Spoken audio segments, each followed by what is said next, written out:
You're listening to The Deep Dive with Mike and Mandy. Okay, so we are diving into a story. It's one of those that really makes you think. Imagine this. Hurricane Helene, right? Swannanoa, North Carolina. Oh, wow. I know Helene was rough. This is going to be intense. Yeah, total chaos, right? Yeah. Homes ripped apart, streets turned into rivers. And in the middle of all that, there's this guy, Chris Weil. Okay, so we're talking first-hand account. Yeah, multiple, actually.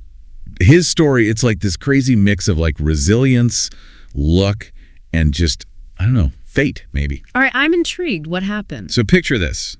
The day before the hurricane hits, his girlfriend, 8 months pregnant, has to be rushed to the hospital. Oh, man, talk about terrible timing. Right. And it's like he's dealing with that stress, trying to also do all the hurricane prep, which, let's be real, you can never really be ready. No, never, especially with something like Helene. And then, boom, his house starts flooding. And I don't mean a little leak. The source material says engulfed, like the water just explodes in. Wow, that's terrifying. Those flash floods, they're no joke. You can't underestimate them. Yeah, it's like something out of a movie. He has to escape through a window, ends up clinging to a tree just to stay above the water. Oh, man. Must have been pure adrenaline at that point. Right, just raw survival instinct kicking in.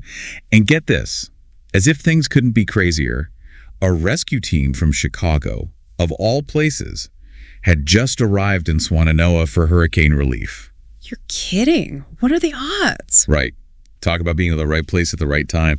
But it gets even more wild. Lon, it gets wilder. Okay, go on. This guy, Chris, he had been clinging to a vine with his dog, by the way, for hours before they found him. Hours. Seriously.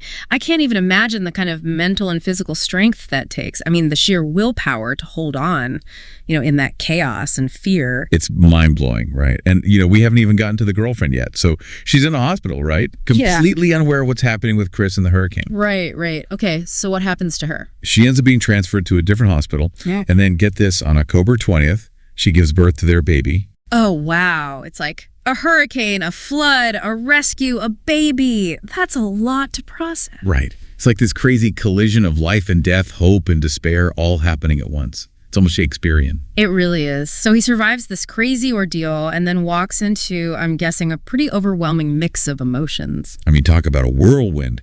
He's got to be feeling relief, joy, probably some survivor's guilt, maybe even grief. It really makes you think about how unpredictable life can be, Mm-hmm. 1 minute you're facing a hurricane, the next you're a dad. It really puts things into perspective, doesn't it? I mean, it makes you appreciate the strength of the human spirit. Absolutely. And I think the big takeaway here is that even in those really dark, scary moments, there's always something to hold on to. Hope, Right. It might be faith, it might be family, even a vine if you have to. But never give up. Yeah, that's powerful. Never give up. So as we unpack all this, it makes you wonder, how do experiences like this change us? I mean, it's got to make you appreciate the little things, right? And never take those little moments for granted, Yeah. Spend time with loved ones. Tell them you love them. Don't sweat the small stuff. Exactly. Because life, it's a wild ride. Ever feel like we're watching a real-life geopolitical thriller unfold? Because buckle up. That's where we're diving today. Yeah. Secretary of State Blinken's trip to Israel. Oh, yeah. It's got all the elements, leaked secrets, drone strikes, and that's all before he even gets there. Right. This is like major league diplomacy, right? Absolutely. High stakes, high tension.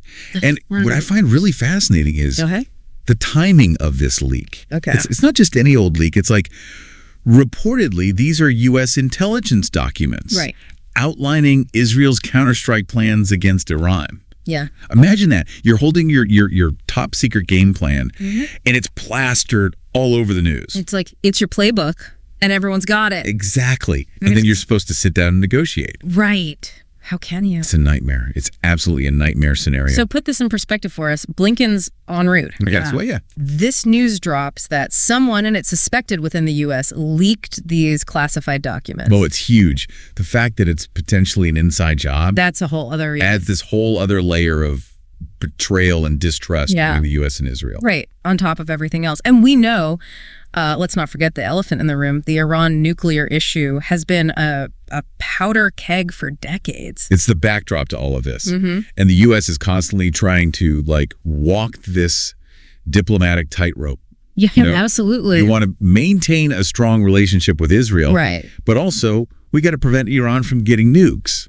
It's a tough needle to thread for sure. Oh, for sure. And if the leak wasn't bad enough, you have Hezbollah, backed by Iran, launching a drone strike targeting the Israeli prime minister. Talk about adding fuel to the fire. It's like every time you think you can't get more tense, something else happens. Right.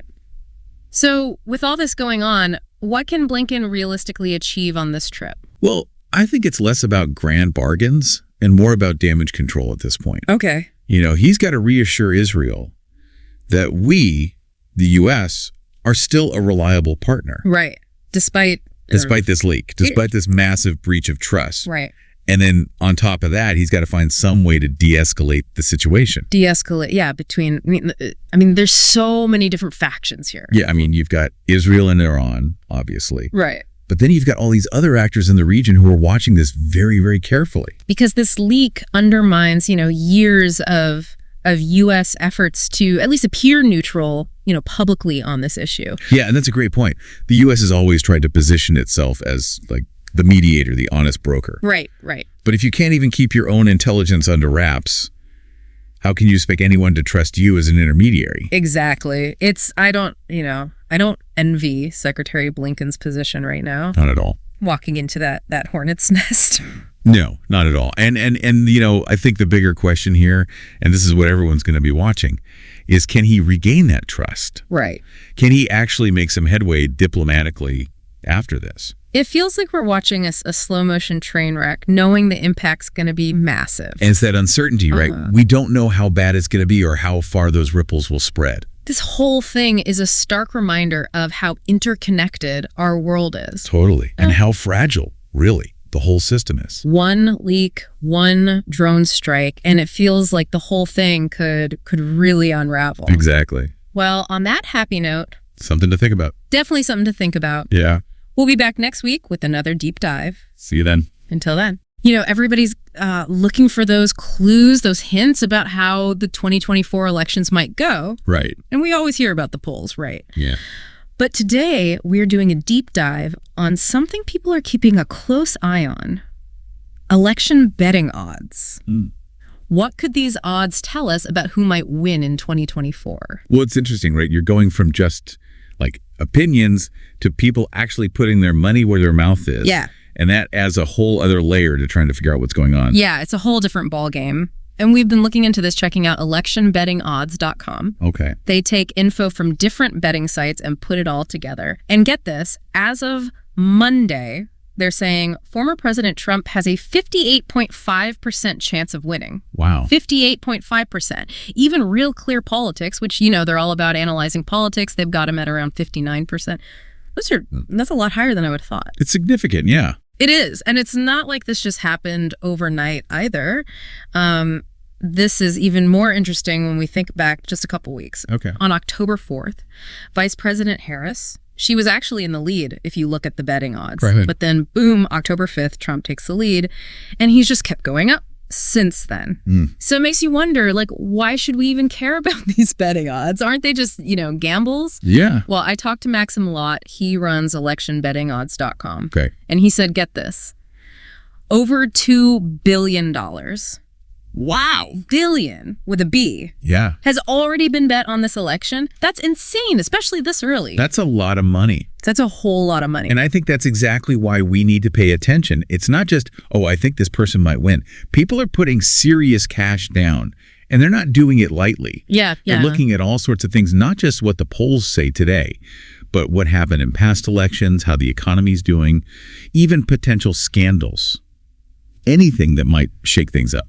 So it's kind of like the wisdom of the crowd, but with a financial incentive. Right. And here's the thing. Because it's their own money on the line, if someone keeps getting it wrong, they're going to lose money. Yeah, makes sense. So those bad predictions, they kind of disappear over time because people wise up. It's like a self-correcting thing. Exactly. So these odds, they give us this interesting viewpoint, right, on how the 2024 race might go. But, and I think this is really important, Maxim Law really stressed this, they're not a crystal ball. No, absolutely not. They just show what bettors think at this very moment.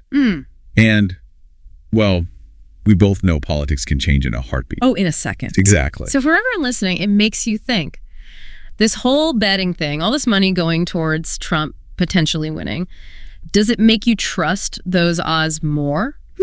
Or does it make you wonder if any prediction, even the polls everyone always talks about, if any of it's really reliable as we get closer to the election? Right. It's definitely something to think about. It really is. You're listening to The Deep Dive with Mike and Mandy.